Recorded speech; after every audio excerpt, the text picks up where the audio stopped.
Video में हम दो टॉपिक पढ़ेंगे, एक सुपर कंडक्टिविटी और ohmic and non ohmic resistance.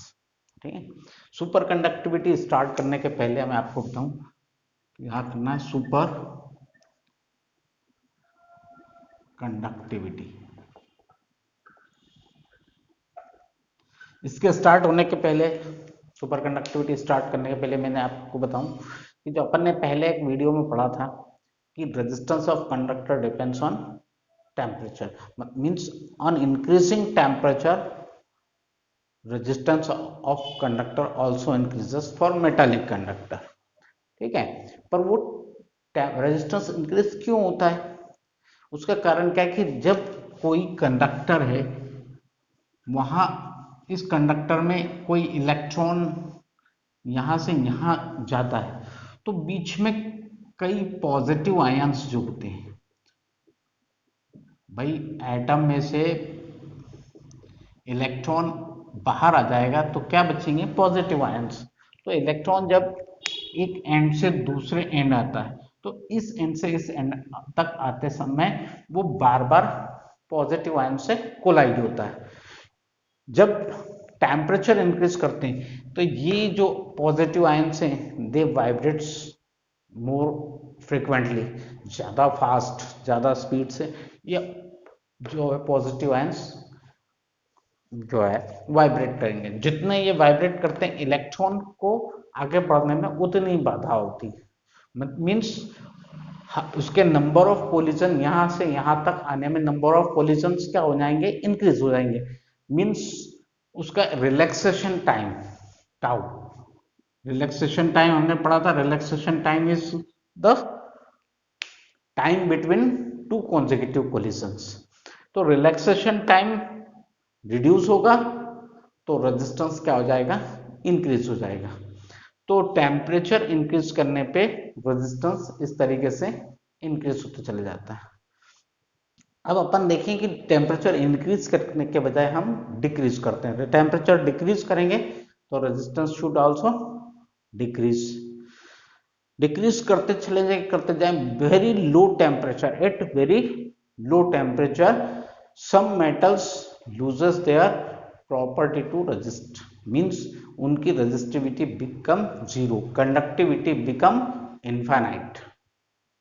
जैसे mercury at 4.2 kelvin, lead at 7.25 kelvin, niobium at 9.2 kelvin. ये कुछ स्पेसिफिक टेम्परेचर है जहां पे मेटल अपनी प्रॉपर्टी टू रेजिस्ट, मीन्स उनकी रेजिस्टिविटी बिकम जीरो। ओके, तो दिस टाइप के of resistance R called superconductors and this property is called superconductivity. तो अपन इसको डिफाइन किस तरीके से करेंगे सुपर कंडक्टिविटी को, at some specific low temperature resistivity of some metals become zero.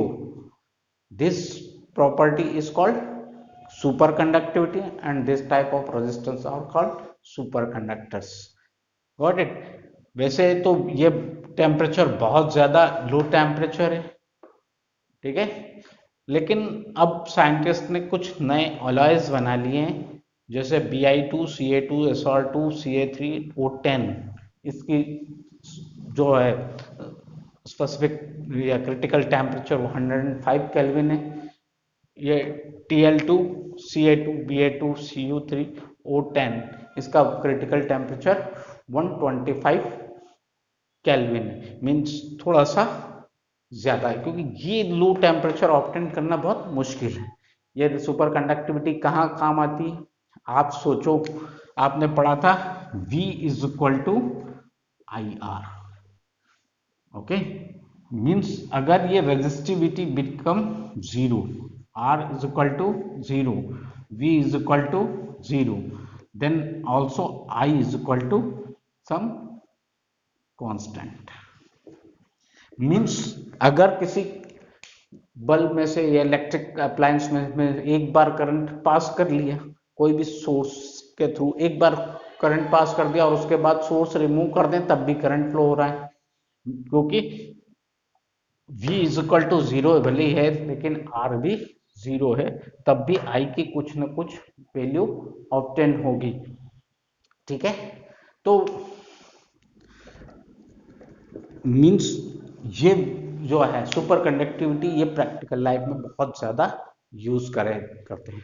आपको पता नहीं है, इंदौर में कैट जो है वहाँ से बनकर को कुछ मैग्नेट गए हैं, हाई पावर मैग्नेट्स, जो जिनेवा में जो बहुत बड़ा पार्टिकल एक्सेलरेटर बना हुआ था 29 किलोमीटर सरकमफ्रेंस का, उसमें वो मैग्नेट लगे हुआ, वो कहाँ से बन के गए? इंडिया से, क्योंकि वो जिनेवा में कई साइंटिस्ट, अलग अलग कंट्रीज के साइंटिस्ट ने मिल करके एक पार्टिकल एक्सेलरेटर बनाया है, तो उसमें वो मैग्नेट लग रहे हैं, हाई पावर मैग्नेट। वो हाई पावर मैग्नेट बनाने के लिए या हाई पावर इलेक्ट्रोमैग्नेट बनाने के लिए आपको किसकी जरूरत होती? सुपर कंडक्टर्स की जरूरत होती, क्योंकि थिन वायर का यूज करना है और हाई करंट पास करके आपको स्ट्रॉन्ग मैग्नेट बना सकते हो। तो ऐसे कई प्लेसेस हैं साइंटिस्ट को जहां पे सुपर कंडक्टर्स की जरूरत होती है, पावर ट्रांसमिट करना है, एक बार सोर्स करके दूसरी तरफ कर लिया तब भी उसको जरूरत होती है, हाई पावर एक जगह से दूसरी जगह तक लेके जाना है, बहुत हाई पावर, तो तब भी सुपर कंडक्टर्स जो है without consuming a bit of energy, small energy, बहुत कम एनर्जी खर्च करके भी वो बहुत ज़्यादा पावर ट्रांसमिट कर सकता है, जो जनरल ट्रांसमिशन ऑफ पावर में पॉसिबल नहीं है। ये सब है, अपन सुपर कंडक्टिविटी के प्रॉफिट भी बता दिए, सुपर कंडक्टर्स क्या आते हैं। अब अपन पढ़ते हैं ohmic and non ohmic resistance. इसमें से कुछ नोट करना हो तो आप कर सकते हैं बाय स्क्रीनशॉट ऑफ, स्क्रीनशॉट ले करके आप ये कर लें। मैं अब ये रिप कर रहा हूँ। सुपर कंडक्टिविटी आपने पढ़ी, अभी अपन पढ़ते हैं ohmic and non ohmic resistance. ठीक है, आप इसके नाम से लगता है ohmic and non ohmic resistance क्या होते हैं। ओमिक रेजिस्टेंस क्या है? All those resistance which follow Ohm's law, जो भी रेजिस्टेंस ओम्स लॉ फॉलो करेंगे उसको हम क्या बोलते हैं? Ohmic resistance. Normal resistance at normal low temperature follow Ohm's law. Normal temperature, normal potential difference, इन पे वो ओम्स लॉ को फॉलो करते हैं, इसलिए वो ओमिक रेजिस्टेंस। ओमिक रेजिस्टेंस में क्या है कि V और I में ग्राफ, ये I है ये V है, ग्राफ क्या आना चाहिए? एक स्ट्रेट लाइन आएगा, तो इसको अपन क्या बोलेंगे?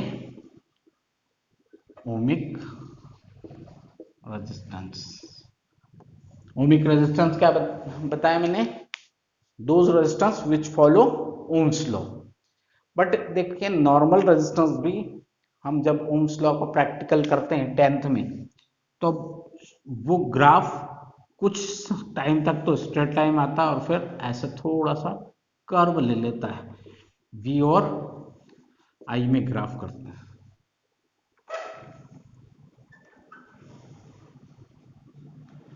इस टाइप से। मीन्स कुछ दूर तक तो, यहां से यहां तक तो वो V और I में जो ग्राफ है कैसा है? लीनियर, लेकिन उसके बाद graph become curved. Means on increasing high potential current increases, small value of current increases. तो ऐसे रेजिस्टेंस हम क्या कहलाते हैं? Non ohmic resistance. Non ohmic resistance ये कब होता है? हाई पोटेंशियल पे। और कोई भी बल्ब वगैरह जैसे जैसे अपन स्टार्ट करते हैं, तो जैसे जैसे पोटेंशियल इंक्रीज करते हैं करंट इंक्रीज होता है, but after some value the temperature of filament become high and therefore its resistance also increases. Resistance increase होगा तो करंट क्या होता है? कम इंक्रीज होगा, मीन्स वो लीनियर नहीं होगी। ये फर्स्ट टाइप का non ohmic resistance, when the graph between potential difference and current is non-linear, this is first type of ohmic resistance। second type के non ohmic resistance होते हैं when behavior of conductor depends on sign of potential difference.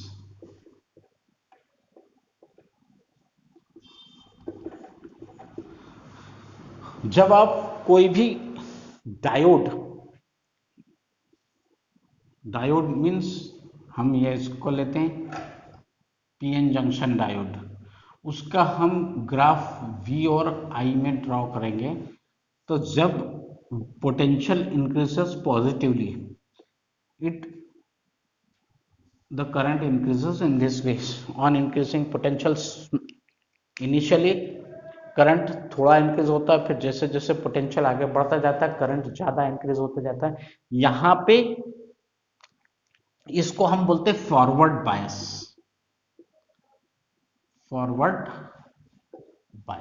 यहां पे क्या होता है, voltage हम increase कर रहे हैं 1 volt to 30 volt, current increases in milli ampere.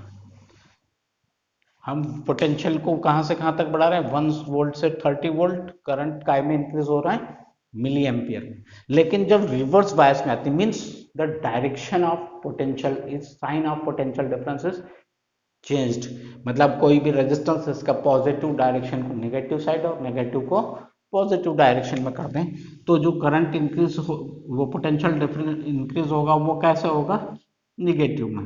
उस समय ये करंट इंक्रीज होता है on increasing potential negative direction, but वो बहुत ज्यादा स्मॉल इंक्रीज होता है। मतलब वोल्टेज को आप 1 वोल्ट टू 100 वोल्ट इंक्रीज करेंगे, करंट इंक्रीजेस इन micro ampere, current micro ampere में इंक्रीज होता है। मतलब आपको उसको मेजर करने के लिए मिली एमीटर से मेजर नहीं कर सकते, आपको उसको माइक्रो एमीटर से मेजर करना पड़ेगा। इतना कम इंक्रीज, मिली एम्पियर उसको शो ही नहीं कर पाएगा मिली एमीटर कि करंट इंक्रीज हो रहा है, वो जीरो ही बताएगा ऑलमोस्ट। जैसे जैसे ऐसे हम negative direction of potential increase करते जाते हैं, कोई एक particular negative value of voltage हो, वहां पे आकर के करंट सडनली इंक्रीज हो जाता है। Okay, this negative potential is called breakdown voltage. यहां पे करंट अचानक तेजी से बढ़ जाता है। ठीक है, ये है किसका, सेकंड केस में when behaviour of conductor depends on sign of potential. पहले आप इसको स्क्रीनशॉट ले लें, फिर मैं आपको तीसरे टाइप का बता देता हूं, थर्ड टाइप के नॉन ओमिक रेजिस्टेंस। मैं ये वाला हिस्सा मिटा देता हूं, ohmic resistance, it is easy. Third, when relationship between potential difference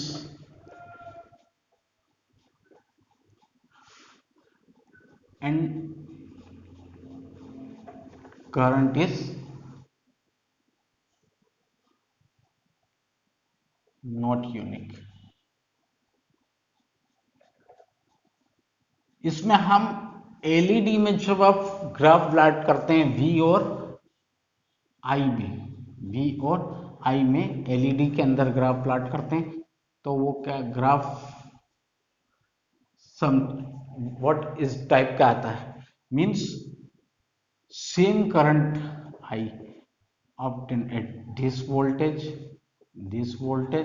and this, at 3 different voltage potential difference same current obtained, means graph आपका इस तरीके से जरा आड़ा तिरछा चला आता है। ठीक है, ये है तीसरे टाइप का नॉन ओमिक रेजिस्टेंस। ये 3 टाइप के नॉन ओमिक रेजिस्टेंस अपन ने करें। अब आगे अपन अगले वीडियो में अगली चीज पढ़ेंगे। If video is helpful for you, please like, share, comment and subscribe the channel.